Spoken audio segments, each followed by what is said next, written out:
정부와 종교계가 코로나 대응을 위한 공동의 첫걸음을 내디뎠습니다. 정세균 총리는 소통의 교두보가 되길 기대했고 종교계는 공동 실천을 위한 동반자로 인식해주길 강조했습니다. 전국 처녀 전통사찰이 문화재를 보호하고 전승하는 데 가장 비싼 전기요율에 따라 납부해온 것으로 조사됐습니다. 조계종이 불합리한 전통사찰 전기요금 체계 개선에 나섰습니다. 다음 달 7일부터 3주간 펼쳐지는 만행결사 자비순례 일정과 규모가 확정됐습니다. 최소한의 음식만으로 부처님 전법 과정을 되새기며 한국불교 과제를 짚어보는 야단 법석도 마련됩니다.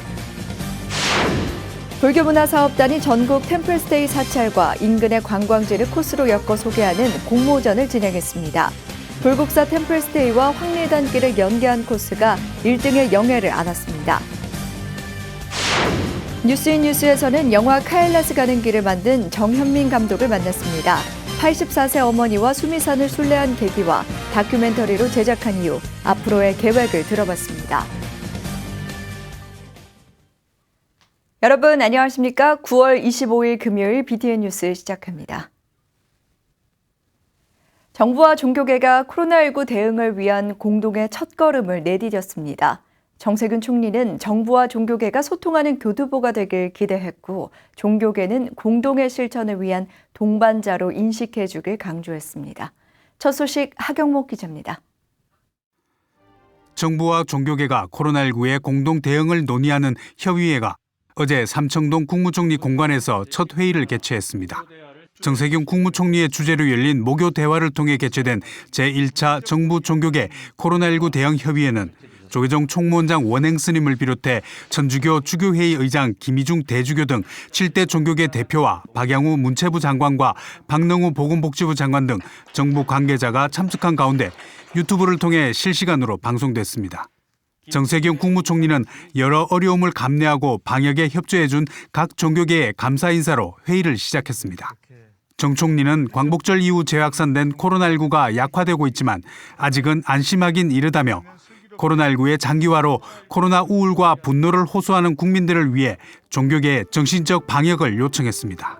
지금 대한민국은 정신적 방역이 절실히 필요한 시기다 이렇게 생각이 됩니다. 물리적 방역은 정부가 책임을 지겠습니다. 정신적 방역은 종교계에서 좀 도와주시기를 부탁드리겠습니다.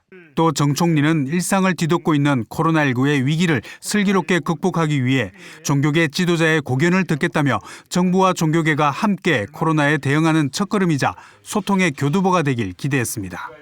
앞으로 이 협의회가 효율적 방역과 안전한 종교 활동을 위한 정부와 종교계의 소통 교두보로서 제 역할을 할 것으로 기대합니다. 조계종 총무원장 원행 스님은 신속한 코로나19의 대응과 효과적인 방역 시스템으로 위기 상황에 맞선 정부와 어려움과 혼란 속에서도 방역에 적극적으로 동참한 모든 국민이 자랑스럽다며 격려했습니다. 이어 원행 스님은 종교계가 코로나 발생 초기 자발적인 협조로 의미 있는 성과를 거뒀지만 일부 종교단체로 감염 확산에 극정을 끼쳤다며 유감을 표했습니다. 그러면서도 정부 당국이 종교단체를 단순히 자제와 제한의 대상으로 간주하기보다 방역과 공동의 실천을 위한 동반자로 인식하길 당부했습니다. 정부 당국에서도 종교단체를 단순히 자제 제한하는 대상으로만 여길 것이 아니라 방역을 위해서 함께 협력하는 중요한 동반자로서 인식을 해주시기를 제안드립니다. 또 원행 스님은 종교의 존재 이유를 강조하고 종교계의 인식 전환과 각성의 계기가 돼야 한다며 서로 경책하고 조언하며 위기를 함께 극복하는 의미 있는 출발점이 되길 기대했습니다. 일상적인 종교 활동을 멈추거나 제한하는 것이 결코 쉽지 않습니다. 그럼에도 우리가 주목해야 할 것은 종교의 존재 이유입니다. 종교는 세상 모든 생명의 행복과 평안을 위해서 존재해야 합니다. 이어 비공개로 진행된 협의회는 정부와 종교계 코로나19 대응 협의체 구성과 운영 계획, 종교계의 방역 수칙 강화에 따른 애로사항 등 의견을 청취한 것으로 전해졌습니다. 정 총리는 첫 회의인 이날만 회의를 주재하고 앞으로는 문체부와 복지부, 행안부 장관이 협의체를 이끌며 협의체 실무 채널을 가동할 방침입니다. BTN 뉴스 하경목입니다. 전국 처녀 전통사찰이 우리 문화재를 보호하고 전승하는 데 사용하는 전기를 가장 비싼 일반용 요율에 따라 납부해온 것으로 조사됐습니다. 조계종이 불합리한 전통사찰 전기 요금 체계 개선에 나섰습니다. 이은하 기자가 보도합니다.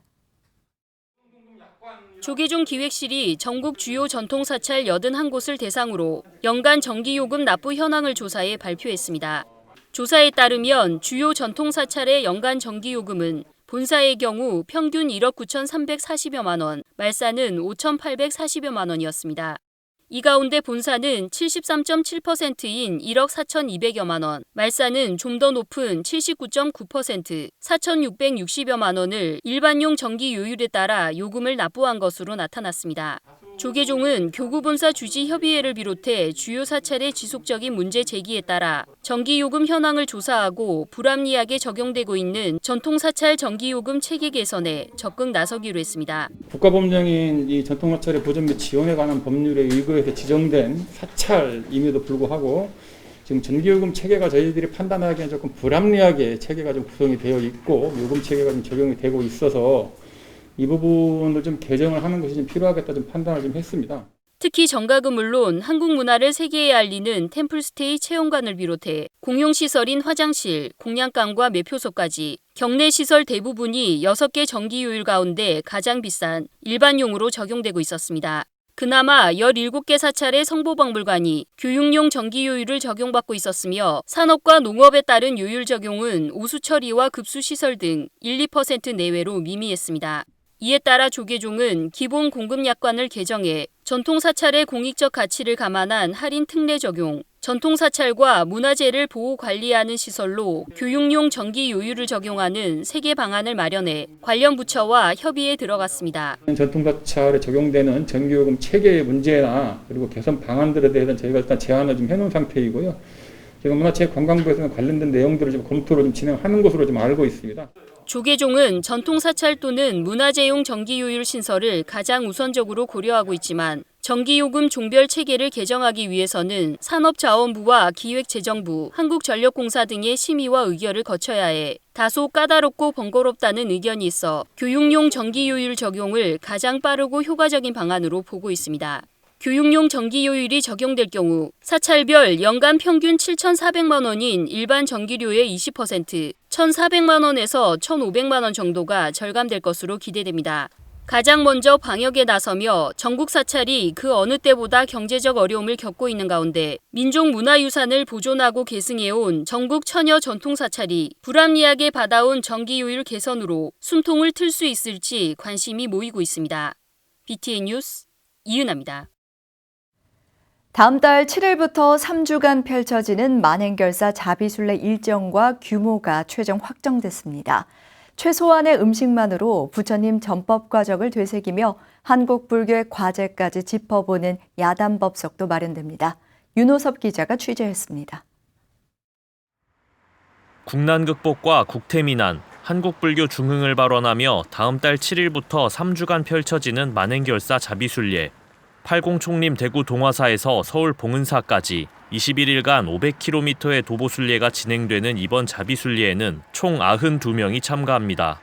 이 같은 대규모 순례는 한국불교사에도 유례가 없는 일로 추진위원회는 순례단과 지원단을 구성해 그 안에 진행팀과 운영팀, 공양팀, 상황팀 등을 조직했습니다. 순례단은 매일 새벽 4시부터 오후 2시까지 20-30km를 걸으며 지역 캠핑장을 거점으로 휴식합니다. 이달 중순까지 사회적 거리두기 강화로 인해 많은 캠핑장들이 운영을 중단했지만 현재는 다소 완화되면서 순례는 차질 없이 진행될 전망입니다. 경상도 지역, 충청도 지역, 경기도 지역 우리가 3개 지역을 지금 간통을 해서 이번 일정이 진행이 되는데 이제 코로나 때문에 아직까지 9월 말까지 폐쇄가 돼 있는 운영을 하지 않는 그러한 것들이 있습니다. 근데 현재 2단계로 넘어오면서 개인이 운영하는 캠핑장 같은 경우에는 전부 다 오픈이 되어 있습니다. 그래서 한번 해당 교구들을 통해서 그 협조를 최대한 하는 걸로 그렇게 진행을 하겠습니다. 이번 순례는 부처님 전법 과정을 몸소 체험한다는 취지 외에도 한국불교 중흥을 위한 사부대중의 과제를 모색한다는 점에서 의미가 큽니다. 이 때문에 순례단은 순례 일정에 신라불교 초전지와 낙담보 마애불법회, 한국불교 과제를 모색하는 대중공사, 자자와 야단법석 등도 기획했습니다.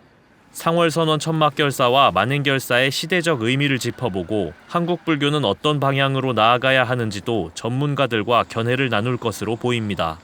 또한 최대한 수행에 초점을 맞춰 외부 대중공양도 받지 않고 음식물도 최소한으로 제공할 계획입니다. 저희들이 이제 순례의 취지, 춥고 배고픈데 우리가 도심이 생긴다는 그 어떤 취지도 함께 하면서 코로나19에 우리가 또 오히려 극복하기 위해서 우리가 가는 거기 때문에 아침 조식하고 중식은 이렇게 꼭 해야 될 것 같다는 생각이 들어서 이렇게 메뉴를 짰고요. 만행결사 자비순례는 다음 달 6일 저녁 동화사에서 간단한 오리엔테이션을 거친 뒤 7일 조계종종정 진제대종사의 증명 아래 첫걸음을 내디딜 예정입니다.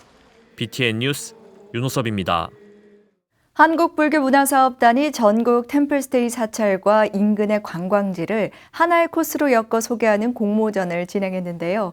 참가자들은 참신한 아이디어로 다양한 템플스테이를 선보였습니다. 이석호 기자가 소개해드립니다. 한국불교문화사업단이 템플스테이와 지역 관광지를 연계한 여행 코스 공모전 두근두근 템플스테이 시상식을 열었습니다. 이번 공모전은 지난 7월부터 8월까지 내가 가본 여행지와 내가 계획한 여행지를 주제로 두 차례 진행됐습니다. 첫 번째 공모전에서는 경주 불국사 템플스테이와 대릉원, 황리단길을 소개한 곽은비 씨가 1등 수상자로 선정됐습니다. 두 번째 공모전에서는 한지희 씨가 양평 용문사 템플스테이와 패러글라이딩, 두물머리를 제안해 1등을 수상하는 영예를 알았습니다. 저는 불국사밖에 템플스테이를 안 가봐서 불국사 템플스테이를 추천드린다면 일단은 본주 저희가 수학여행 때 흔히 보는 불국사 석굴암에 그 유리창 안으로 본尊부를 직접 대면을 할 수 있다는 게 아마 가장 큰 불국사 템플스테이의 장점이 아닐까 싶어요. 공모전은 전국 템플스테이 사찰과 인근에 가볼 만한 여행지를 하나의 코스로 엮어 인스타그램을 통해 소개하는 방식으로 진행됐습니다. 인스타그램 게시물에 표시된 좋아요 숫자와 여행 코스의 참신함, 지역의 연계성 등을 고려해 평가했습니다. 1차와 2차 공모전에서 각각 10명씩 총 20명의 수상자를 선정했고 상금과 상품을 수여했습니다.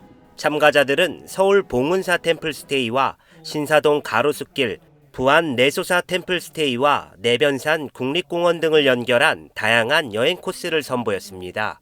코로나19로 의해서 많은 부분들이 침체되어 있고 또한 템플스테이 참가자들이 발길이 좀 묶여 있는데 여러분들께서 좋은 작품을 내주셔서 이것을 보고 또 이 코로나가 좀 안정화될 때 이 여러분들의 작품을 보고 많은 분들이 참여할 수 있는 동기가 되지 않을까 저는 그렇게 생각하고 있습니다. 불교문화사업단은 포스트 코로나 시대에 알맞은 다채로운 템플스테이를 선보이는 건 물론 지역 상생과 관광 활성화에 기여해 나갈 계획입니다. BTN 뉴스 이석호입니다.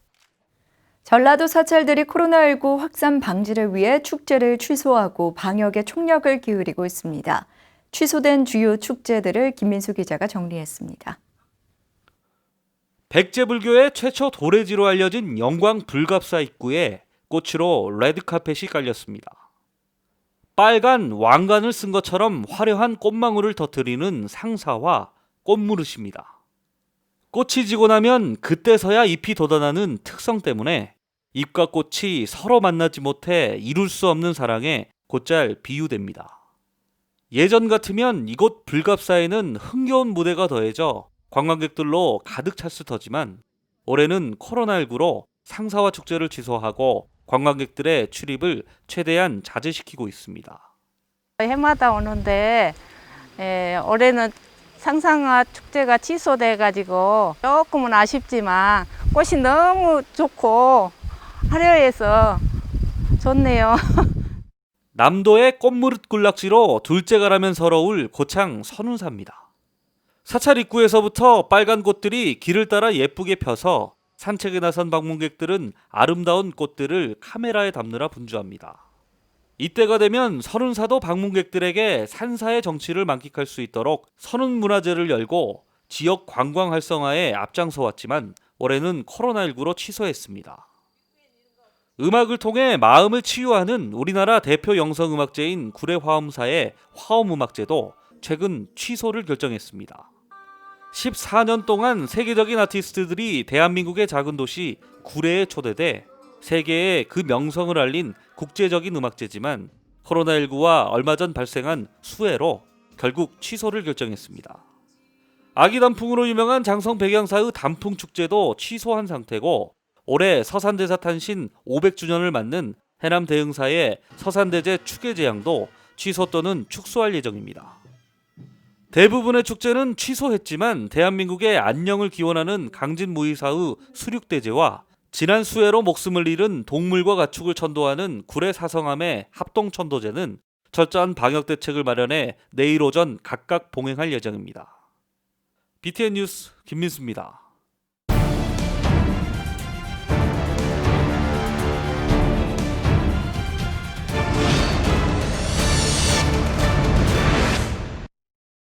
(84세의) 나이로 수미산을 순례한 독실한 불자가 있습니다. 아들은 그 모습을 담은 다큐멘터리를 만들었는데요. 영화 카일라스 가는 길 정현민 감독을 오늘 뉴스 스튜디오에 모셨습니다. 안녕하세요, 감독님. 예, 반갑습니다. 네, 카일라스는 불교에서 수미산이라고 합니다. 세계에서 중심에 있다고 하는 이 성스러운 산인데요. 이 고령의 어머니와 수미산을 순례하게 된 이유에 대해서 먼저 여쭙고 싶은데요. 한마디로 말씀을 드리기는 좀 어려운 것 같고, 네. 어쨌든 제가 2살 때 어머니 37이실 때 이제 아버님께서 갑자기 세상을 떠나셨어요. 그래서 이제 그 이후로 언제나 홀로 계시는 어머니를 봤고, 이제 나이가 들면 어머니께 효도를 해야지 했는데, 이제 예를 들어서 일본에 온천에 가자고 하셔도 어머니가 안 가시고, 뭐 제주도를 가자고 해도 돈 쓴다고 안 가시고, 그래서 사실은 효도할 길이 별로 없었습니다. 그런데 이제 제가 2014년 봄에 히말라야를 다녀와서 거기 오지마을 까그베니에 그 600년이 넘은 사찰이 있었거든요. 그 얘기를 들으니까 어머니께서 아들아, 거기에는 가보고 싶구나 이렇게 말씀을 하셔서 험한 히말라야에 있는 사찰이지만 예, 어머니 손을 잡고 기쁜 마음으로 일단 다녀왔고요. 네. 그래서 2014년 그 순례를 마치고 오는 날 어머니께서 그 순례가 좋으셨는지 아들아, 내년에는 어디에 가니? 라고 물으시더라고요. 네. 그래서 그 순례의 여정이 2017년까지 이어졌습니다. 네. 그럼 어머니와 동행하면서 순례하는 모습을 영상에 담으신 건데요. 다큐멘터리로 제작하셨는데 이 다큐멘터리를 특별히 제작하게 된 이유도 있을까요? 그래서 이제 그 2014년에 히말라야 순례와 2015년 불교왕국 무스탕 순례를 이제 카메라로 담았던 것을 이제 다큐로 만들었는데 이제 EBS 국제 다큐 영화제에서 초청을 받아서 상영을 하게 되었고 불교에서 수미산과 다름없이 생각하는 티베트의 카일라스 산으로 가야 되겠구나 생각을 했고 그때는 좀 준비를 해서 어머니와의 마지막 순례니까 그 모습을 좀 잘 담고 싶다는 생각에 좀 준비를 많이 해서 그렇게 그 여정을 이제 다큐멘터리로 만들게 됐고 순례를 시작한 지 20일 만에 너무 힘들어서 감독님이 이제 집에 좀 가자 이렇게 말씀도 하셨다고 하던데. 그쪽에 이제 몽골 알타이 산맥 쪽에 타왕복드 국립공원이라고 있습니다. 빙하도 있고요. 이제 그곳에서 이제 베이스 캠프까지 올라가서 이제 텐트를 치고 그다음 폭설이 내려서 죽을 고비를 넘기면서 하산을 했고요. 그래서 내려오니까 어머니가 힘든 것도 있지만 저도 그렇고 제가 대학 후배를 데려갔는데 대학 후배도 걱정이 되고 그리고 사실은 그 순례라는 것이 우리가 보는 것처럼 그 황량함과 막막한 그런 곳들을 지나가는 것이기 때문에 사실 정신적으로 많이 지치더라고요. 그래서 어머니 우리 그냥 돌아가요라고 말씀을 드렸는데 네. 굉장히 노하신 표정으로 내가 지금 여기서 돌아가면 이제까지 걸어온 이 길이 무슨 의미가 있느냐라고 하시면서 그러고는 말씀을 안 하시더라고요. 그래서 그 뒤로는 감히 어머니께 그 말씀 안 드리고 정말 어머니를 따라가면서 그냥 뒤에서 어머니를 카메라로 담기만 하면 되었고요. 어머니는 무사히 그 길을 끝내고 돌아오셨습니다. 영화에도 잠깐 나오지만 어머니는 그 시대에 이제 대학도 나오시고 공무원이 되셨습니다. 좀 신여성으로 알고 있는데 어떤 분인지 좀 소개해 주시면 좋을 것 같습니다. 예, 어머니 고향은 진주이시고 이제 진주여고를 졸업하시고 이제 사범대를 다니셨고요. 이제 최초에 우리나라 이제 농촌 계몽 운동을 했던 정부기관이 이제 농사교도소인데 그게 이제 1957년에 처음 세워졌습니다. 그때 어머니가 첫 초대 여성 공무원 중에 한 분이셨고요. 이제 아버님께서 갑자기 37이 어머니가 되셨을 때 돌아가셔서 그때도 이제 전도유망한 공무원이셨기 때문에 공직 생활을 계속 하셨고요. 그때 제가 2살일 때는 괜찮았는데 제가 5살쯤 될 무렵에는 이제 제가 그래도 말을 할 수 있으니까 어머니가 출근을 하시면 어머니를 잡고 안 보내드리려고 하는 거죠. 그래서 어머니께서 너무 마음이 아프셔서 그냥 바로 사표를 내시고 그때부터 이제 저희들을 키우시기 위해서 엄청난 고생을 하시게 되셨습니다.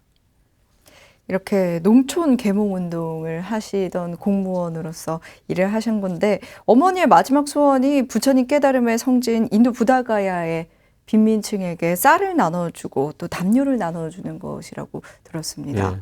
이 이유에 대해서도 좀 여쭙고 싶네요. 어머니께서는 원래 늘 부처님 말씀대로 사시려고 늘 노력을 하시는데 제가 이제 어릴 때 기억이 나는데 제가 초등학교도 들어가기 전에 늘 어머니는 이제 크리스마스나 이런 날이 되면 저를 데리고 보육원에 이렇게 갔거든요. 그래서 아이들한테 공책도 주고 맛있는 것도 주고 또 초등학교 때는 제가 마산에서 이제 초등학교를 나왔는데 동네에 보육원이 있었습니다. 그래서 학교에도 늘 한 반에 한두 명의 친구들이 이제 보육원에서 다니는 친구들이었거든요. 그러면 어머니가 신학기가 되면 늘 저를 깨워요.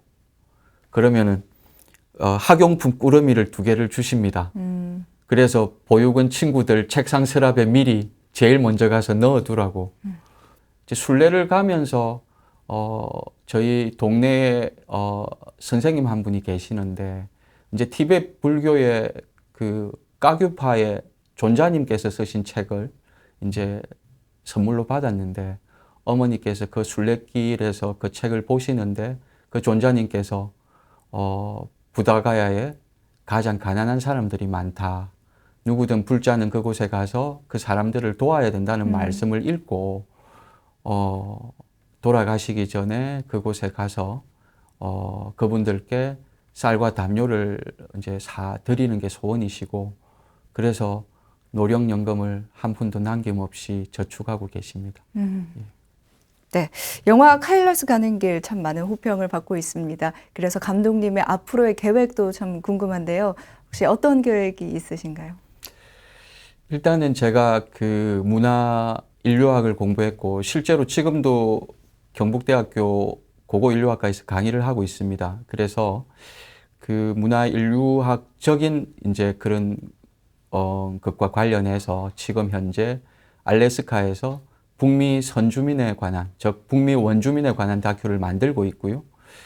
그 다음에 우리 모두가 인간이 마주하는 그 죽음이라는 것.